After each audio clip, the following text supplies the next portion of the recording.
Hi friends, எல்லாருக்கும் வணக்கம் and welcome to our channel. இன்றைக்கி நம்ம வீடியோவில் என்ன பார்க்க போகிறோம்னா, பால் காய வச்சுட்டு அதை எடுத்து வைக்காமல் விட்டுட்டோம்னா பால் திரிஞ்சு போயிடுது இல்லைங்களா? அதை வேஸ்ட் பண்ணாமல் எப்படி சூப்பராக ஒரு ஸ்வீட் செய்யலாங்கிறது தாங்க பார்க்க போகிறோம். வாங்க அதை எப்படி செய்யலாங்கிறத பார்க்கலாம். அதுக்கு முன்னாடி நம்ம சேனலை இப்போ தான் ஃபஸ்ட் டைம் பார்க்குறீங்கன்னா மறக்காமல் சப்ஸ்கிரைப் பண்ணிக்கோங்க. பக்கத்தில் இருக்கிற பெல் ஐக்கானை கிளிக் பண்ணிக்கோங்க. அப்போ தான் நான் போடுற ஒவ்வொரு வீடியோவோட நோட்டிஃபிகேஷனும் உங்களுக்கு உடனுக்குடனே வரும். வாங்க வீடியோக்குள்ளே போகலாம். இப்போ அந்த பாலை ஒரு பாத்திரத்துக்கு மாற்றி அடுப்பில் வச்சுக்கலாங்க. இதில் இருக்கிற தண்ணியெல்லாம் வற்றி அந்த பால் மட்டும் திரண்டு வர்ற அளவுக்கு நல்லா காய வச்சுக்கலாங்க.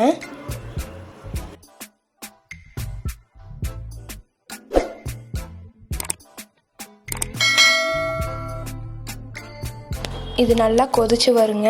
அப்பப்போ இதை லைட்டாக கிளறி மட்டும் விட்டுக்கோங்க, இல்லைன்னா அடி பிடிச்சிக்கோங்க.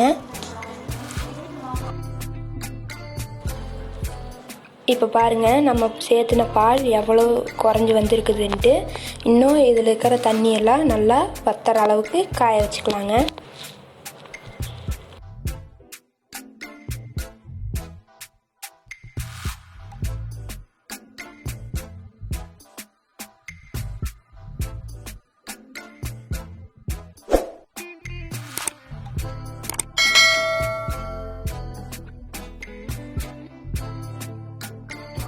அவ்வளோதாங்க, தண்ணியெல்லாம் நல்லா வற்றிருச்சு இல்லைங்களா?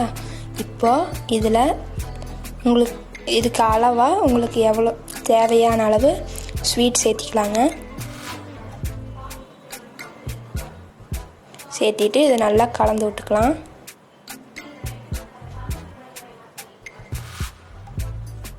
சர்க்கரை சேர்த்துனதுக்கு இது லைட்டாக இலகி வருங்க. நல்லா கலந்து விட்டுக்கலாம்.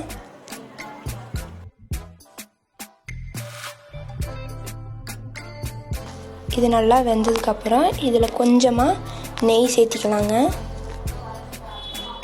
சேர்த்தி இதை நல்லா கலந்து விட்டுக்கலாம்.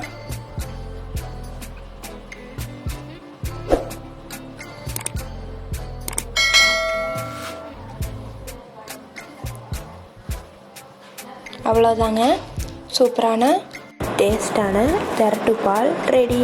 இப்போ ஏதோ ஒரு பவுலுக்கு மாற்றி வச்சுக்கலாங்க. இதை நீங்களும் உங்கள் வீட்டில் செஞ்சு பார்த்துட்டு எப்படி இருந்துச்சுன்னு எனக்கு கமெண்ட் பண்ணுங்கள். இந்த வீடியோ உங்களுக்கு பிடிச்சிருந்துச்சுன்னா லைக் பண்ணுங்கள், உங்கள் ஃப்ரெண்ட்ஸுக்கு ஷேர் பண்ணுங்கள். மறக்காமல் கிரியேட்டிவ் லைஃப் ஸ்டைல் தமிழ் சேனலை சப்ஸ்கிரைப் பண்ணுங்கள். பக்கத்தில் இருக்கிற பெல் ஐக்கானை கிளிக் பண்ணுங்கள். Thank you friends.